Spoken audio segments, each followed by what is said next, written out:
Hi, I'm Finch Berling, and this is More Than Streams, the weekly music marketing podcast that will teach you how to get, you guessed it, more than streams.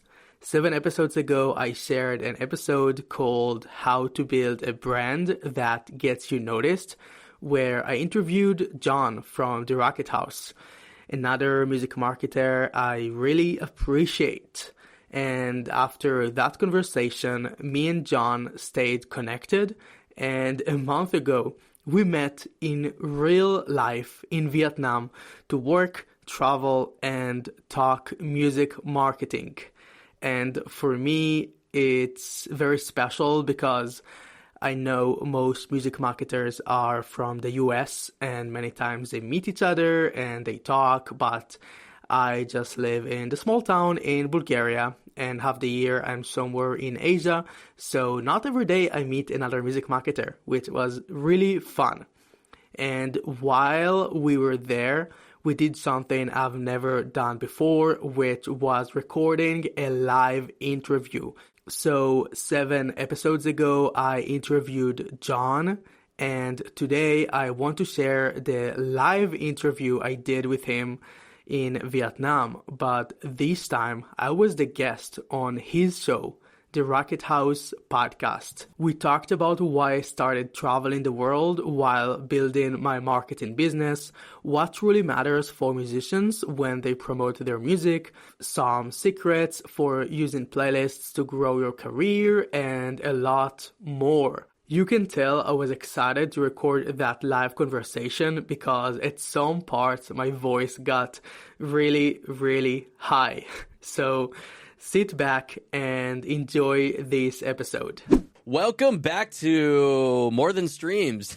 I'm just kidding. Welcome to episode 28 of the Racket House podcast, where we discuss all things music and success in our fun corner of the world, helping to inspire, inform, educate, motivate, and keep hope alive for musicians, creatives, entrepreneurs, and anyone else who wants to grow their brand in the music or creative spaces. Today's episode is sponsored by air conditioning and coconut water because we are live from Vietnam, possibly the sweatiest place I've ever visited in the world, and we welcome Finch Berling. What's up, man? He is a music marketer and playlist curator from Slovakia who helps independent musicians grow their fan base through playlists, ads, and social media. With over 100,000 playlist followers and 500 students across his programs, he teaches artists how to turn casual listeners into fans through practical strategies that go beyond streaming. Hence the little joke at the beginning, his Beyond Streams, More Than Streams podcast. Excited to get into chat about music marketing and someone who has been doing it for years. Let's welcome Finch to the podcast, baby. Let's go. Thank you for the kind introduction, Jon. I'm super excited to be here and to actually do it live with another music marketer. Doing it live. This is your first in-person, in-the-flesh podcast, right? First time, How do you feel? How are you feeling? A bit excited. You're excited? Definitely, yeah. And a bit nerdy about all of the things that we're going to talk about. Oh, yeah. I've enjoyed getting to know you in person. The reason why I came to Vietnam is literally because of you. So big honor there, and you've been very gracious as a host for the past week. I've been here for a week. You've been here for 2 months. 2 months already, 2 months, and you've been here before, so... for those who don't know, Finch, you found me online. Mm-hmm. You through on Instagram, just through Instagram. Yeah. But were you searching? You just randomly found me. Well, so I started my podcast like 3 months ago, and I was looking for guests. Right. And I checked with someone I already follow, and I saw that she was a guest on your podcast. So I just reached out to you, asking if you want to be a guest on my episode. And was that Helen? Or who was that? Do you remember? Yeah, I think it was Helen. Yeah. Helen Gutierrez. Shout out, Helen. Let's go. You found me. I came on your podcast. I really enjoyed the conversation. The questions you asked were great.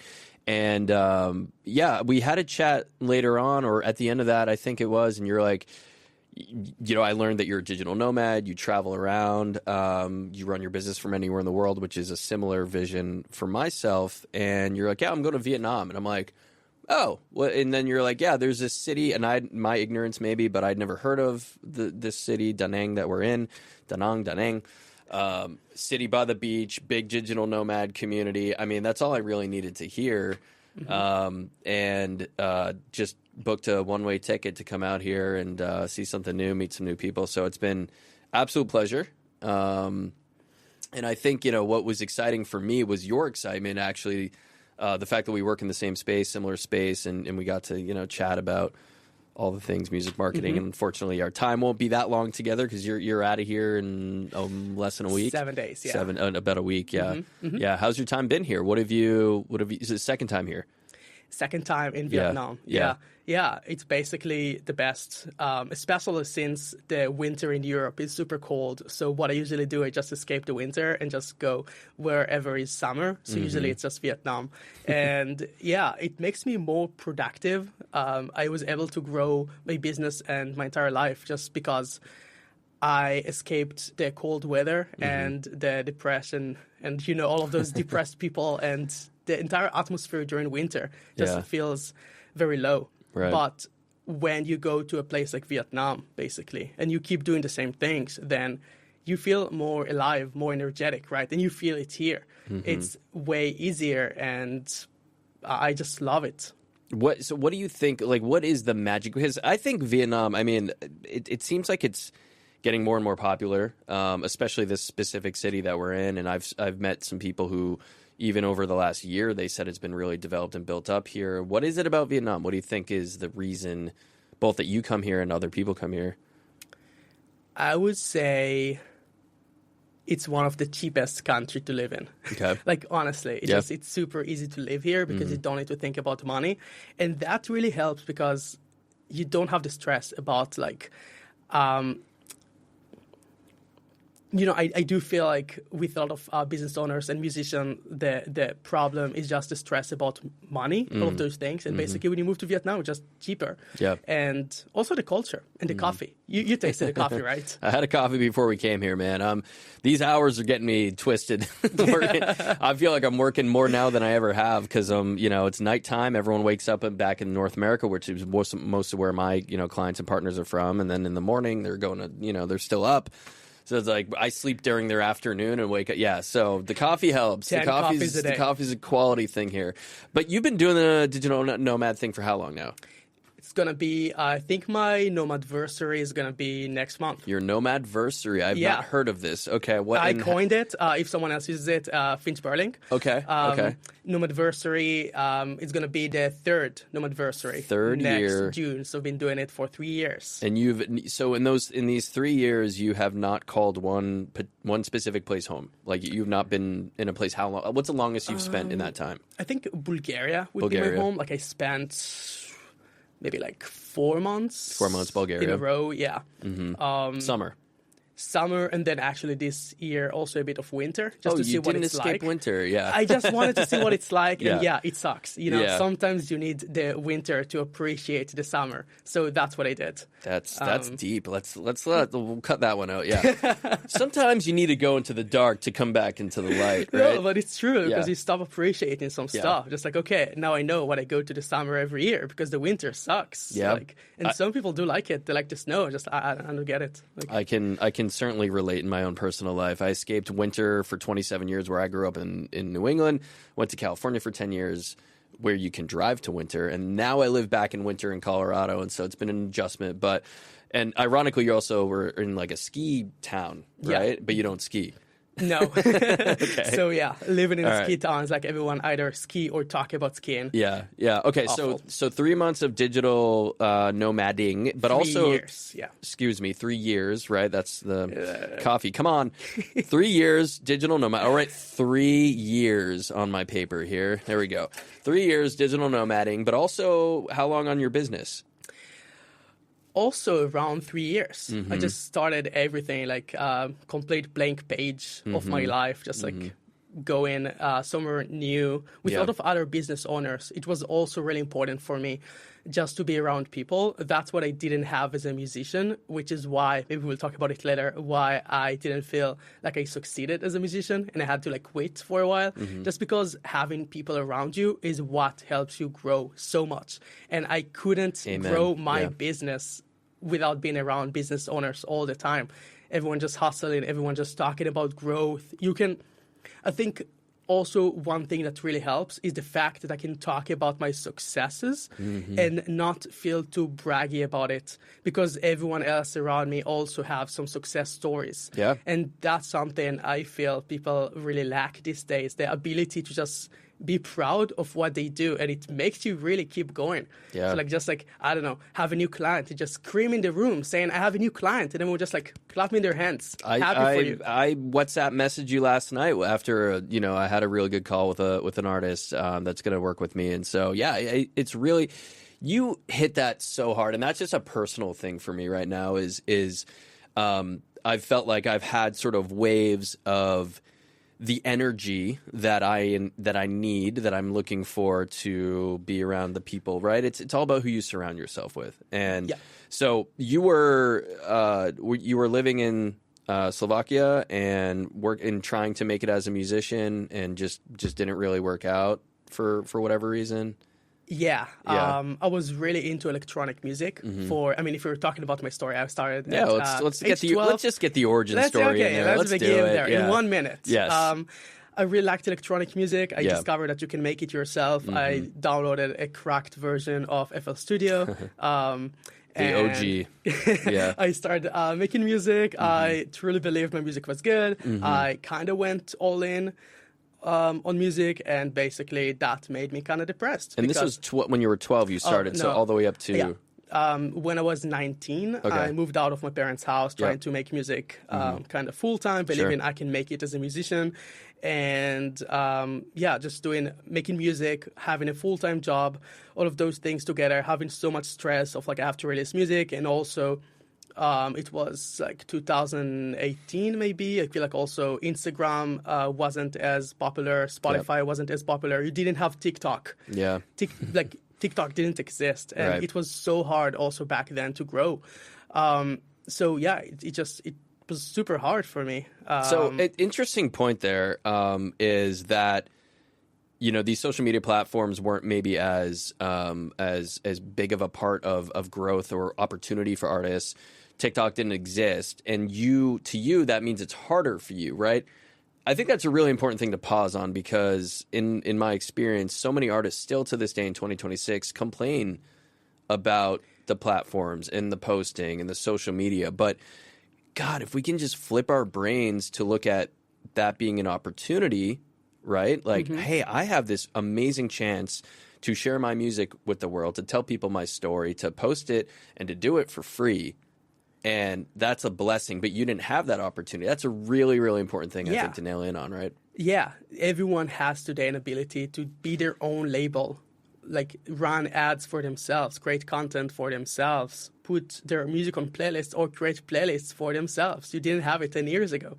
And I took a break from music around the time that TikTok started growing. And during my break, I went to university to study business and marketing. Smart. And by the way, during those years at university, they didn't mention, I think, TikTok once. So today it's completely different. Yeah. But are they teaching TikTok in school these days? I don't know. I'm so far removed. I hope so. I think university is so outdated. Probably not talking about AI or anything. And basically I just had my degree in marketing, and I came back to music with some knowledge. But still, when I was making music and promoting it, I still didn't feel happy enough. I felt like you need to be as good in marketing as you are in music. And those two separate things take so much time to learn and to master that I didn't have, I guess, the patience to just learn it myself. Right. I feel like I have this problem with myself that I can't really focus and develop a new skill unless I develop all of my energy to it. Do you ever feel the same? I think you and I have a bit of a difference in the sense that just observing you work, we've literally, for those who don't know, we've been sitting at co-working spaces here in Vietnam and watching each other work and stuff, and also just looking at your business model and what your services are. It seems, and I believe that the best entrepreneurs and business owners and people offering services will be hyper targeted, hyper focused on what they do and become a master of their domain. And I think you've done a really good job of like really zeroing in on that. And I think one of my challenges that I've been trying to deal with is trying to do too much. Right. So I do agree with you. And my challenge has always been trying to balance being an artist, making music, releasing music, performing, gigging, things like that, with helping other artists. I just did a post on this the other day. Is my toxic trait has always been wanting to help other artists more than I help myself. And maybe that's just a cop-out. But over 15 years of just my adult life and doing this, so many people have been like, why don't you just go DJ full time? And because I don't want to DJ a corporate gig. I don't want to DJ a wedding, yeah, sure, the money's good, but like if I'm sacrificing what truly makes me happy for those things just to make some money, then no. So yeah, the music unfortunately has taken a backseat to building business because, I still have that as a creative outlet, and that's still my happy place. And then the business is my vision for helping other people, make a living doing that. So, did that answer your question? Yes, it did. Welcome back to More Than Streams. And I can totally relate. Yeah. And maybe you can also relate to the feeling that sometimes you feel like your dreams and passions, they are your identity. And like I used to say, if I can't make it as a musician, then what am I? If I can't be an actor, what am I? Like that's who I am, and I have to be successful.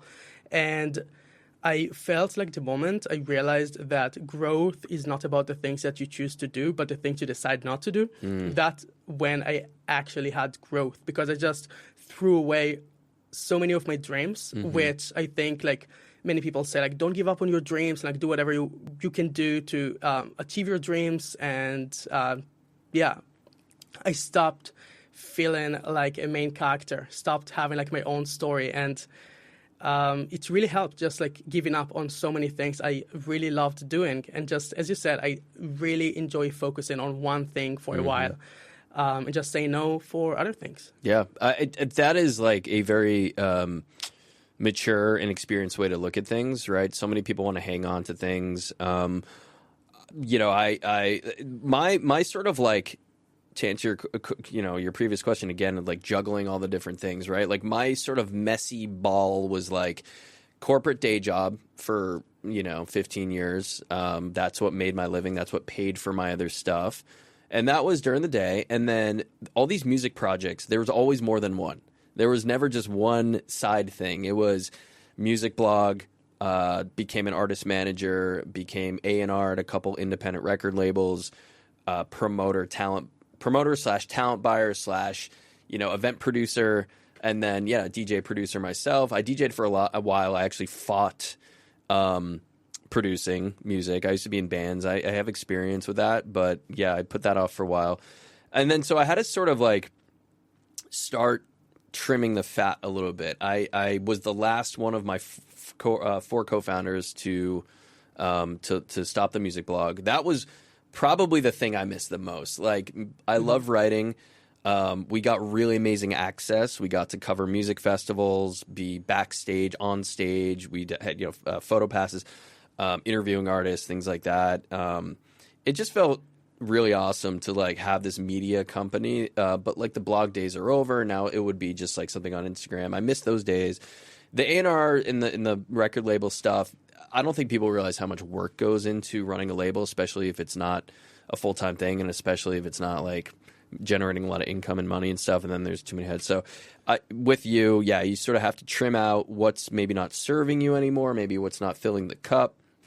So the transition from, you had this realization, right? So you go to university, you get your degree, you go back to making music for full time? Like, no, I finished university around COVID, so I moved back to my parents' house. Yep. So saying it was full time, I would say yeah, I kind of tried to make it as a musician, but I didn't really have like a full-time job too. So I had like lots of free time. Sure. And I think during that time, I started really learning a lot about marketing.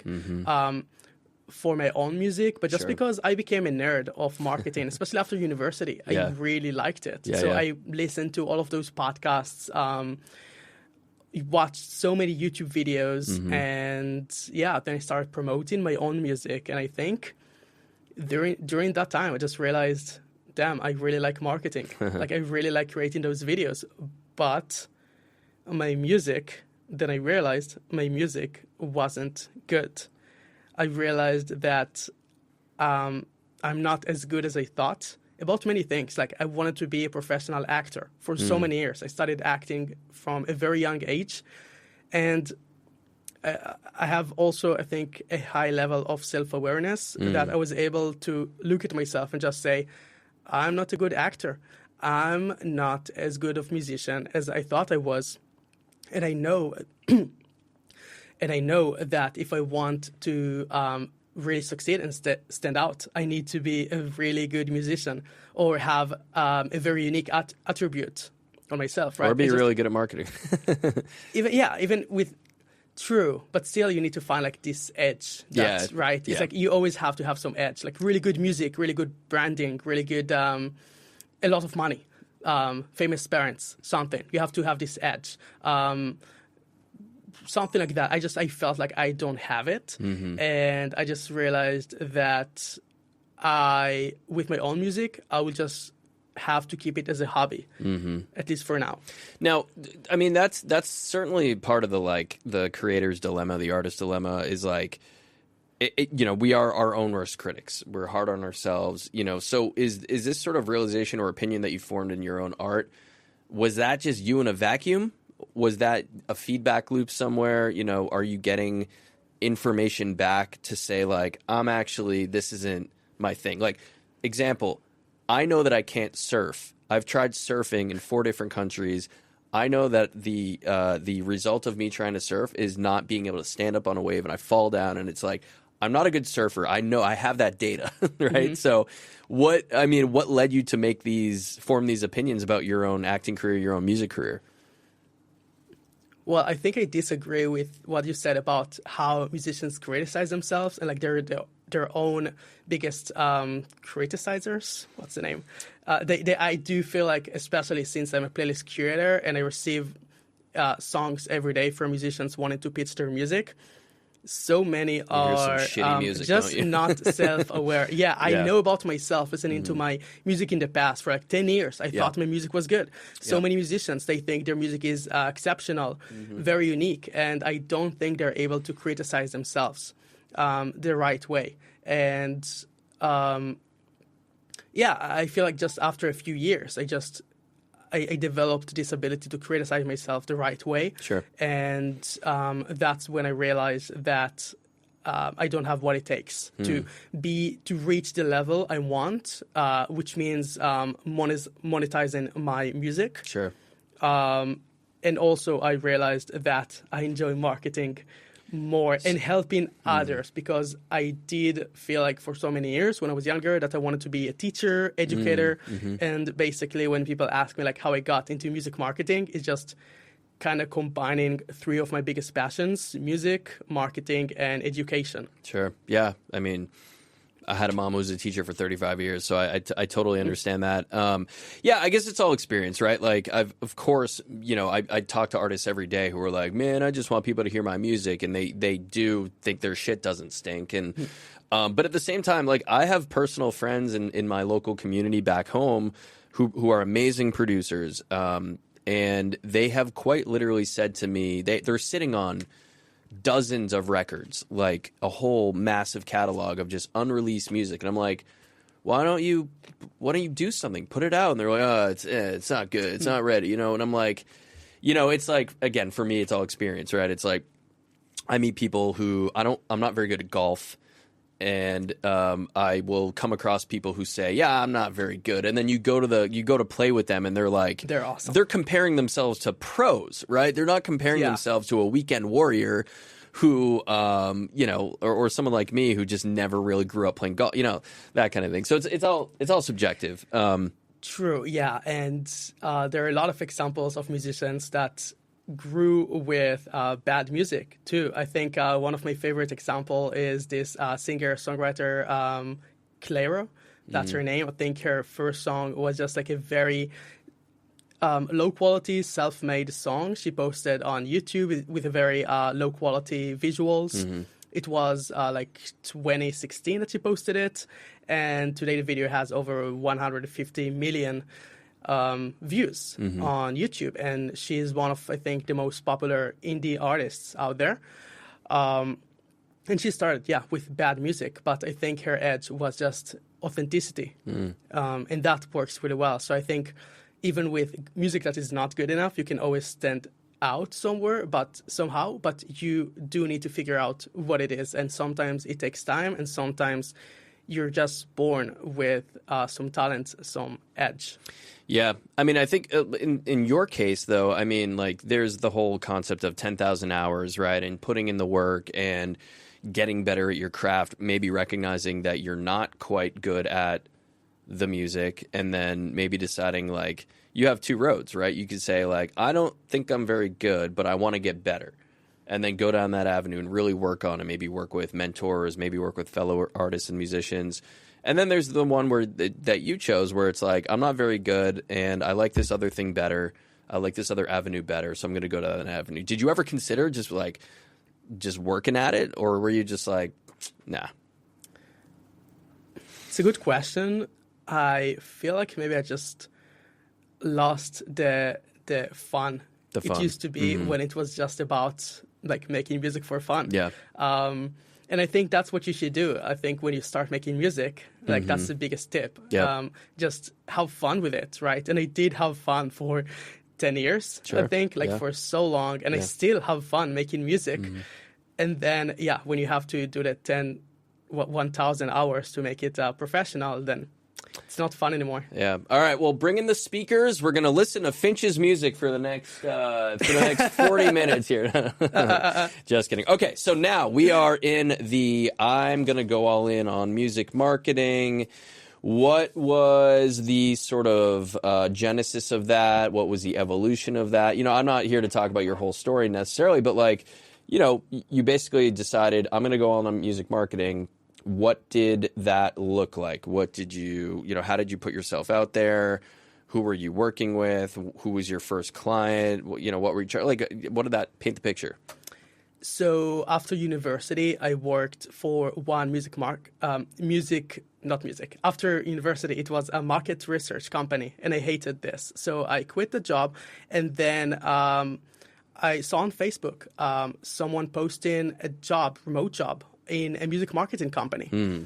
So I applied, and that kind of brought me really deep into the world of music marketing, because I was working for another agency, and they kind of taught me most of the things I know.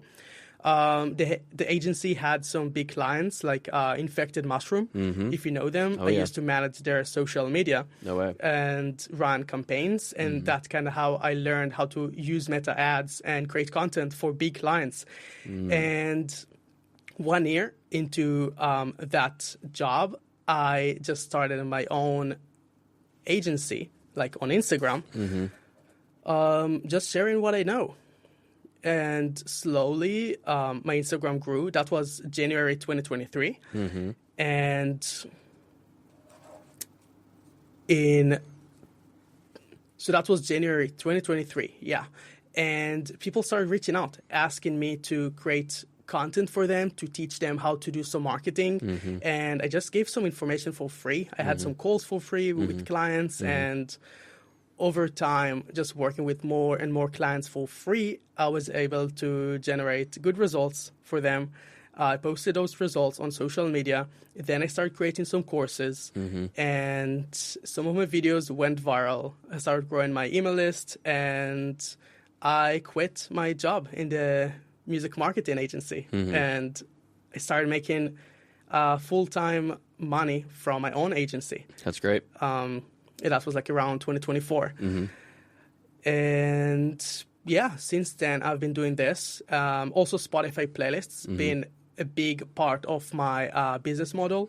So I started growing 6 different playlists in 2023. And it was way before, I think, other marketers talked about playlists and the power of them. So I started growing playlists before it was mainstream. And then it was easier to grow the following, to build an audience. I joined different platforms. So that was also a big source of income for me. And when everything was more stable, I realized how much I enjoy it. Then I was able to do it nonstop for 3.5 years now. Yep. Yeah, that's incredible. So you touched on a point there where you said, basically saying that playlists, a lot of other marketers were not really like honing in on playlists, right? So, in your own words, what's the power of a playlist? What does that do for an artist? What are the advantages? What are the disadvantages? Why do people come to you to help with that? So when I talk about playlists, I'm talking about creating your own playlist, because of course you can you can submit your music to other curators on platforms like Submit Hub, but then you will get just a couple of hundred of streams. But when you have your own playlist, you have your own ecosystem. And what it does, it allows you to put your own music on a playlist. And the 2 things that playlists help with are cheap streams, because you can promote your playlists. You can promote a playlist with other musicians' music on it, and that's more appealing than just promoting your own music. And so it's easier to get someone to listen to the playlist. So you get streams for a cheaper price than just running ads for your own music. But also, when you put your own music alongside music by other artists, you train the Spotify algorithm.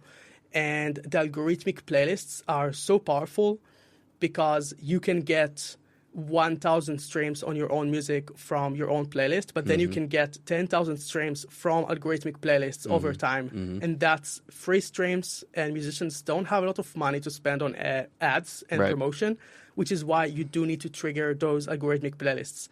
And with the right playlists, you will get great algorithmic support.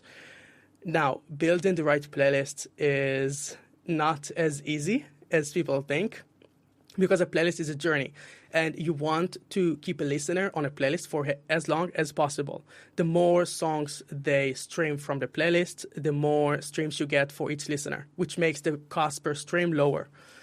We're getting into some secret sauce here, folks. Get your pen and paper out. Let's go. Which is why also, I didn't mention it, I was a DJ. Also, you too, man. No, I'm kidding. Sorry, and that's who isn't a DJ these days? Yeah, who isn't? Yeah, I started. Actually, I started curating music on YouTube. I always forget that, but I started being a curator like long before I created my first playlist. Even before that, in high school during recess, I used to be the one playing music, like in class. I enjoyed just picking the right songs and playing it for people. Like one time when I was like 15, I went to like a new gym. I just gave the manager like a USB or a discount key, whatever it's called, just like with music, just like that's the music you're gonna play at the gym. So gym DJ curation.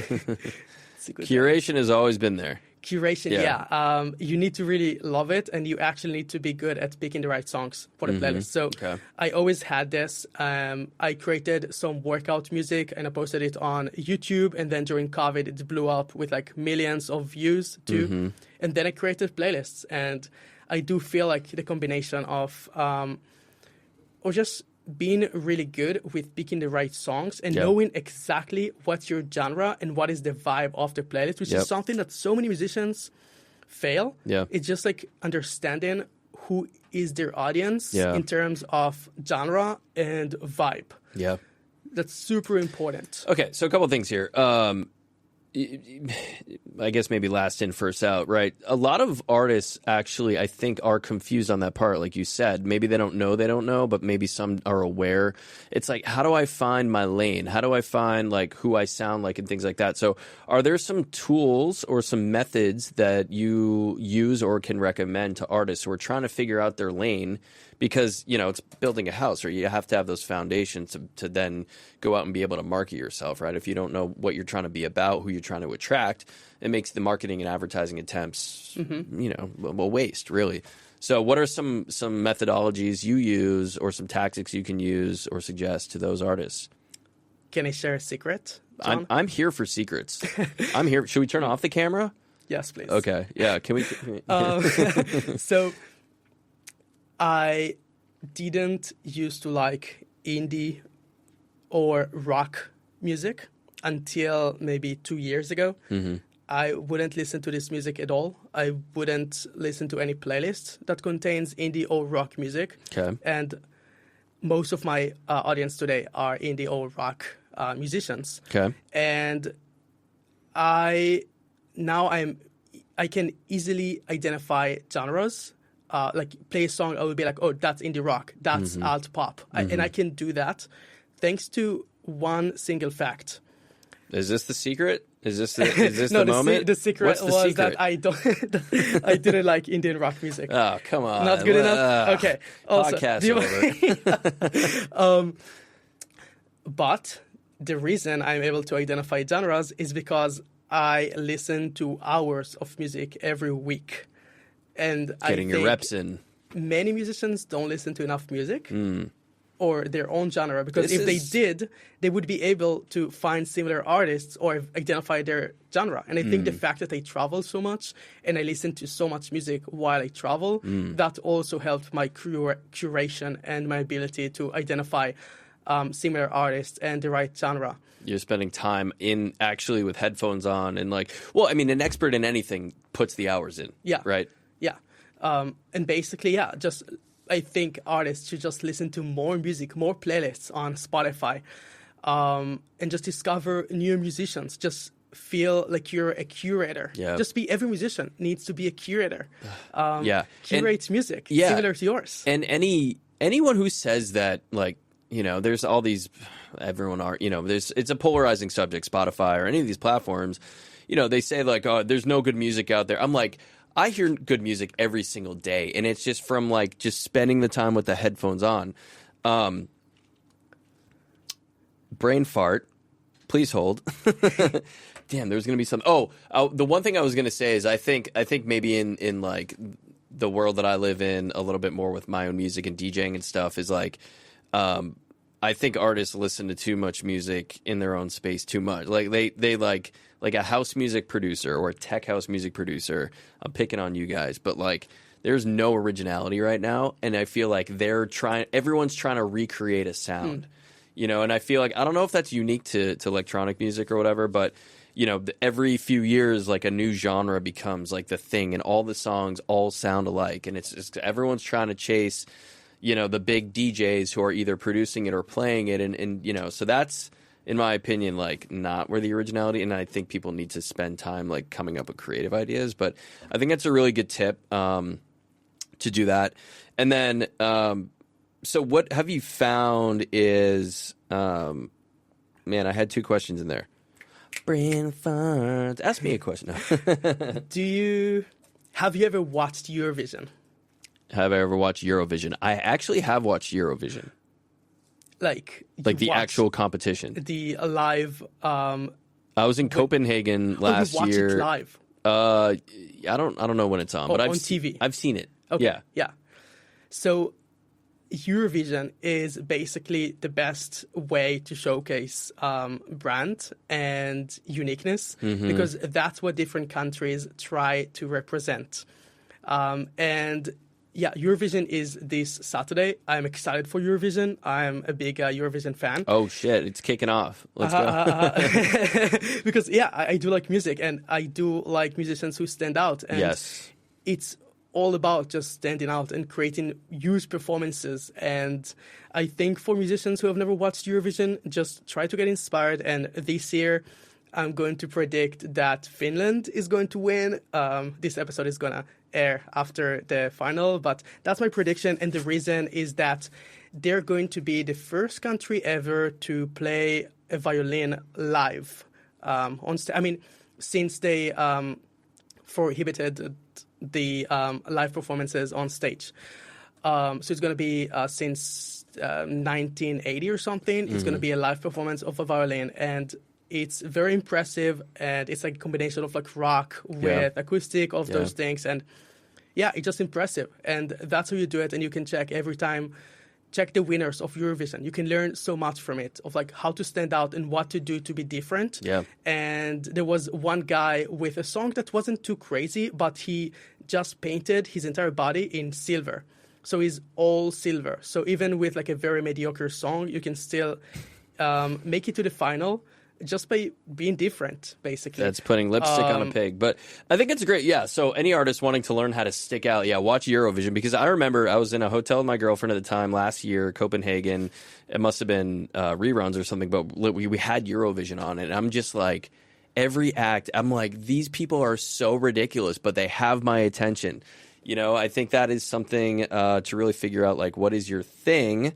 How are you standing out? What is your unique quality or trait with your music, especially, and then with your brand too? I remembered what I was going to ask you, but today even I was listening to NPR, National Public Radio. It's based in the States, but they have something called Tiny Desk. Have you heard of Tiny Desk? Yeah. Yeah. So Tiny Desk, and they interviewed an artist who has applied, I don't remember the exact amount of times, but he's applied multiple years in a row. He's a rapper, I believe. And he finally got accepted. And what he started doing was posting a verse on social media every single day, a verse of a song. Just every single day posting a verse. And that got him 400,000 followers online. And he started... Was it a verse of popular songs? His music. Own music. His okay. music, yeah. So he's creating a name for himself. He's like the artist who. And this is actually something I work with my clients on, is like a one-sentence thing where you can actually be identified to somebody. I mentioned this to you the other day. You took notes on it. I was like, have them talk about you when you're not in the room, right? Like when you have fans, your fans talk about you when you're not in the room. And that's a good thing, right? And so when that one sentence thing is, oh, he's the person who blank, or she's the person who blank, or that band is the band that blank. Exactly. Right? And to be that one sentence thing is super, super powerful. So, if I were to, I didn't look at this guy's music or anything, but it's like, oh, he was the guy who posted a verse of his own music every single day, got 400,000 followers, applied for Tiny Desk, and got on it. And that's a really incredible thing, a special, unique thing that they can do. But I wanted to go back to the playlist thing, because that's your specialty, right? Yes. Triggering the algorithm, you mentioned. That was the second question. So the benefits of building an artist playlist, you're putting your own music on it. You're getting people to follow it because you're curating a vibe. There's bigger artists who sound like you, smaller artists who sound like you. And then you mentioned triggering the algorithm. How do you trigger the algorithm? What are the benefits of triggering the algorithm? What can you do? What can you not do? Everyone talks algorithms. What's up? Yes. So to trigger the Spotify algorithm, what you need is a combination of ads and playlists. So playlists will help the algorithm identify who your music is similar to. But when people stream your music on a playlist, they're not very likely to save it. Mm-hmm. The save rate on a playlist is about 2%. Mm-hmm. And what Spotify wants to see is a high save rate, because when someone saves your song, it means that they like it. Yeah. And that's a signal that Spotify wants to see. And that will contribute to popularity score. Yes. Right. So you will get streams from playlists, and you will get saves by running ads directly to your song. Sure. And then the combination will increase your popularity score and will start triggering algorithmic playlists like Radio, Release Radar, and Discover Weekly. Mm-hmm. And basically, the algorithmic playlists, they will help you get free promotion, and they will be very targeted for people who are very likely to also like your music. So sure. The radio playlist is, I think, the most popular playlist. Yep. And the way it works is that you stream one song by an artist, and then Spotify is going to recommend songs by other artists and play them automatically. And personally, many times I listen to the radio playlist, which is not really a playlist, it's just the type of music that plays automatically. And it's curated for you. Curated for you, and usually it's on point. It's really good. Yep. So you want people to listen to your music through the radio. Mm-hmm. But they're not very likely, if they listen on radio, to become your fans, because it's just background music. Sure. And that's true for playlists too. Mm-hmm. So when you get some saves, and that's also why you need the ads, A save means that someone might listen to your song more than once. And actually, right now is a great time to think about that, because Spotify introduced the verified badge 1 week ago, and in order to get that, you need 10,000 active listeners, not monthly listeners, which are listeners that come back to your music every month. Super fans or fans. Yes, yeah, exactly. Yeah. So if you only get streams from playlists, if you put your song on a playlist that gives you 1 million streams, for example, after release, when your song gets removed from the playlist, you will not get those listeners again. It's just like a boost of streams. So you want consistent streams and listeners from algorithmic playlists, but also you want ads run into your own music and also to your own playlist to keep people streaming your playlist over and over again, and also saving your music. So it will be on their saved playlists and on their saved liked songs playlists. Right. I mean, there's just so much that's like out of our control, right? And when I say our, I mean the musician, right? Like there's algorithms are literally, we don't control any of that. Spotify's a black box. We don't own any of the data, no fan data, nothing. We have demographic information, geographic information. That's pretty much it.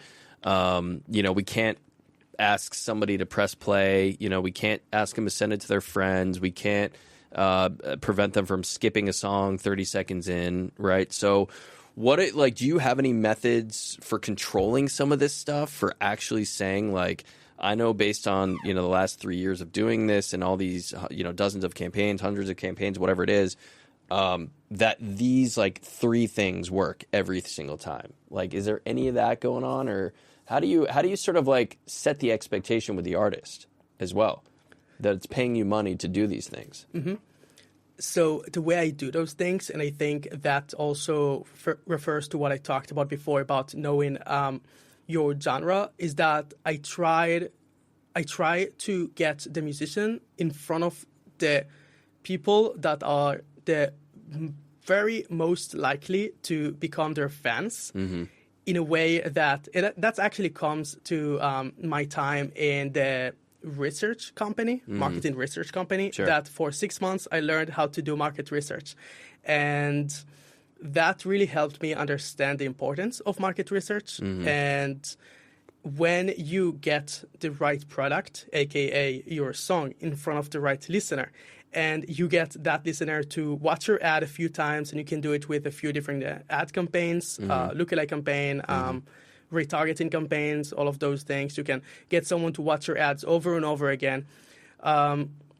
You can get them to listen to your playlist more than once. Sure. You can get them on your email list, and then they will also read your emails. So repetition is really important, Yes. and you will get repetition when you find the right audience, the right person for your music. So I do think what sets me apart is my ability to do the market research and find the right audience for your music, especially with ads, just targeting very specific people. If I have a song about love, for example, I will spend 30 minutes just going through all of the different possible targeting for a love song. Maybe I will target married people, right? And then maybe I will create an ad that is talking about marriage. And the visuals will be about a wedding or something. And then I will have a caption saying, if you're married to the love of your life or something like that, that is the song for you. And I would pick the right part of the song that talks about marriage. All of those things make a person says, that's me. How You're did you speaking know? to me. Yeah. Do you know it when you have an ad and you say, like, how did they know that I have a dog and the dog needs like this exact surgery? Like, how did they know that? Yeah. That's good marketing and market research. And that's something that I do. I try to find the right person for your song, because you can make generic ads and then you will get 1,000 people to watch your ad and listen to the song, and then they just love the genre and that's it. But the more specific you are, and I really focus on being specific, then the higher chances that the listener will stick around. Yeah, but that's great. That's your clip of the moment there, folks. That's incredible, and I don't think I've heard a lot of people like yourself talk that way, as far as like the devil is always in the details, right? And being able to speak to your target audience is really how you get people to resonate with you. I mean, you've done that with your own social media, and that's why you got people reaching out, because you know how to get inside the brain of your potential clients, and then, you know, helping these artists with their potential fans, because that is the biggest challenge right now. It's like so many artists feel like they're releasing into the void. It's like they're just throwing their stuff into the ether, and they're not really sure how to do it. And so they need people who, like yourself, who are doing this every single day and have the proven tactics to get in front of those people. And then, you know, I think, like, I know I've kind of referenced your podcast name and More Than Streams and things like that, but what is it? Like, are the artists that you work with,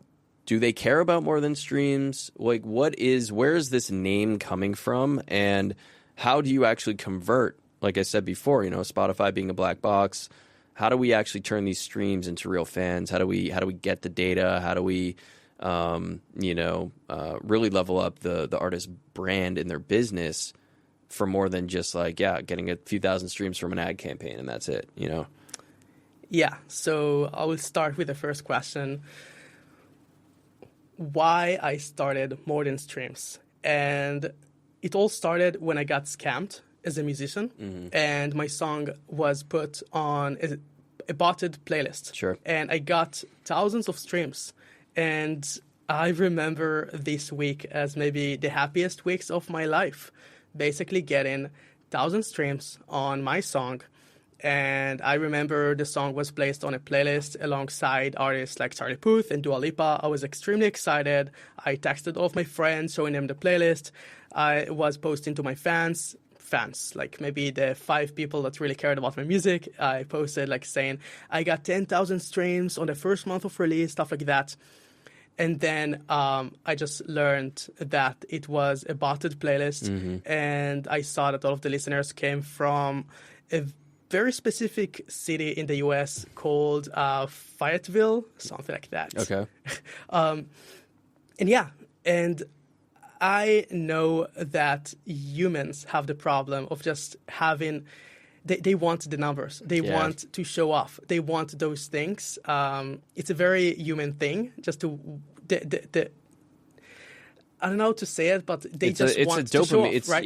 It's like that hit, right? You know, it's that's what they chase. And I mean, you can, you know, sort of speak to this if you want to, but like, you know, there's a lot of debate around, obviously people debate Spotify in general, but Spotify sharing stream numbers publicly versus a platform like Apple Music that doesn't. And then there's obviously all the social media platforms, and then there's even Reddit, right? Like if you make a post on Reddit and you get a ton of upvotes, you know, that's the dopamine hit, right? So are artists doing this more for the dopamine hits, or like what's really behind it? Yeah, they do. Like I know myself also on social media, when I got on my artist page a few videos going viral, I couldn't concentrate. I had to check my phone every 30 minutes to see 10,000 new views and hundreds of comments. Like that made me feel so good. Yeah. And the problem is that it translates to nothing. Sure. And that's the next question, like how do you translate it? Because I did get 10,000 streams on my song. None of those listeners were real. I couldn't monetize my music. I was just happy about it, and that's it. And the problem is that musicians are very much fine with it many times too. Why do you think that is? Why are they fine with it? Is it lack of knowledge? Are they hobbyists? Like what is this bucket of people that just they don't care? Well, that's come down to a philosopher I really appreciate called Freud. He said that humans only care about 2 things. The first thing, can I say it? It starts with an S. Sex. Yes. Yep. That's the first thing they care about. The second thing is the feeling of importance. Sure. They want to feel like people care about them. And basically, when you get the streams, when you get the listeners, even if they're not real, you feel important. And you're having sex while you're getting the streams, right? you just get a blowjob, just look at the laptop, and that's Spotify artist, And this has been this is now the OnlyFans. This is the OnlyFans podcast. No. Okay. Yeah. Anyway. Okay. So that's a big problem, and I experience it myself so many times. I want to feel important. I feel like every person wants to feel important. You are important. Don't forget that. Don't you forget that. We're all important. You brought but another also... human out from the U.S. to this place that we're in right now. You're important. That's me. Oh, yeah. Thank you. Anyways, yeah. When you want the numbers. Anyway, yeah. So you asked me what's the reason that musicians are chasing streams is because in views, it gives the illusion of you are important. And sometimes I think for maybe 99% of musicians, it's enough. Like, it makes them happy. And I believe that the meaning of life is just happiness. And if that's what makes you happy, even if those streams are not real, then, I mean, do you think it's happiness? Do you think it's lack of experience? Do you think it's ignorance? Like, are these people just, like I said, are they just kind of like hobbyists who are making music in their bedroom and they have a full-time job and they're not really trying to make anything more out of it, and they have some money to spend and they just want to show people, hey, here's my music, and I want a feedback loop of some sort? Or, you know, I've talked to so many artists who are like, they're so talented. Like, the level of talent of people that I talk to is insane. And they're like, yeah, I can't get the gig I want. I can't get the festival booking because the gatekeepers are looking at my numbers and they care about that stuff. But then those numbers also don't translate into ticket sales or real fans. Mm-hmm. So there's this just crazy jumble of data and numbers out there that don't always make sense and don't necessarily matter, but sometimes they matter. Mm-hmm. Yeah. So I would say just ignorance. I think that's a big problem in every industry, also in the music industry. Sure. And basically people just look at the wrong things. They don't have enough knowledge and idea what's really important. Mm-hmm. And yeah, I guess that's why the music industry is currently messed up. And currently it's been since forever messed up. And all right, well, let me ask you this. In your business process and in your sort of like philosophies and how you think about things, you know, if an artist comes to you and says, I want you to run this ad campaign and I want these streams, do you ever go deeper with them? Do you just take the order and run the campaign? Or do you actually try to have a conversation with them, really try to understand their goals, where they're at as an artist? Are they trying to, you know, achieve greatness, or is it just the few thousand streams? You ever have those conversations? What's your process look like? Yeah, definitely. Yeah. So some musicians don't have the budget for more than streams. And yeah, check out the podcast, folks. I'll just have to say it like at least 10 times. We're going to change the name, you know. More than streams. So yeah, basically, if you don't have the budget, if all you want is just people to listen to your music and the right people, then I would just be like, okay, so that's what you will get and that's it. But I will definitely try to first explain to the musician what are the results, and I will always ask them for their goal. I say no to maybe 50% of the musicians that reach out to me because I don't like their music enough, or just I don't think that they can get the more than streams. That's very honorable of you. And so, pause on that. You're if you don't think they can get more than the streams, does that mean you're looking at your data-driven guy, right? Are you looking at their socials? Are you looking at their branding? Are you looking at everything that goes into their artist project and saying, "Nah, I can't do anything. I can't help these people"? Yeah, basically, I'm being realistic and saying if that's what their social media looks right now, it's going to take more than streams. 6 months. More than streams. It's going to take a lot of time for them to get the results they want. And if all they want, like if they release an album in 3 months, that's like a conversation I had yesterday with a client, potential client, which I declined. I just said like, oh, you have an album coming out in 4 months. That's what you want from me. I can't help you reach that because that's going to take you way longer than you want. I can help you with getting the streams, but that will not take you anywhere because you have to work in your socials so much. And the way I give musicians the more than streams is a combination of like getting first. I talk a lot about funnels. So trying to first get people to the top of the funnel, aka getting the streams, getting the listeners, getting the views on social media, and then translating those eyeballs into the next stage of the funnel, which is getting them to trust the artist and looking for more from them, which is more like behind the scenes content, more engagement, all of those things. And there are a few different details that I focus on, and it's like Spotify presence, for example, the ability to take a listener from Spotify to Instagram, and the branding on Spotify does matter. Like, you need to link your socials, you need to have playlists, you need all of those different things to get someone from Spotify to Instagram, and then from Instagram they just stick around and then they become fans. With playlists, you can also collect emails with the landing page. So I also help artists run a newsletter to send emails to their audiences, to their audience and to their listeners. So basically, all of those different things can help you take listeners and turn them into fans. Yeah. And what did we say yesterday when we were chatting? What does fan stand for? Fanatic. And I did right? ask ChatGPT, and you didn't lie. You had asked ChatGPT that? Okay. Well, it's an English word, obviously, but yeah, I mean, that concept, you know, I think a lot of artists overlook that. I think there's a lot of buzz and, you know, monkey see, monkey do. I want more fans. Well, do you know what a fan is? It's a fanatic. It's somebody who's like investing in you, right? So when we look at a funnel, you know, we think of the bottom of the funnel is where the people are actually paying money to support the artist project. They're buying the merch, they're buying the tickets, they are joining the, you know, paid communities or whatever else, you know, might be. I used to be a paying member of the Dave Matthews fan club, which a lot of people, I don't know if you know who that artist is. No, he's this American band, and I used to be a huge fan of them when I was a teenager. And I tell people that story because there's such a, you know, they're not what people expect I listened to or I'm a fan of. But I paid money to be in this club every year, and you'd get, you know, something like they send you a CD in the mail that nobody else is getting unless you're in the fan club. You get access to better seats during their tours, you know, all that stuff. And it's like, you want to be a part of that. You want to be part of the community, feel like you're in.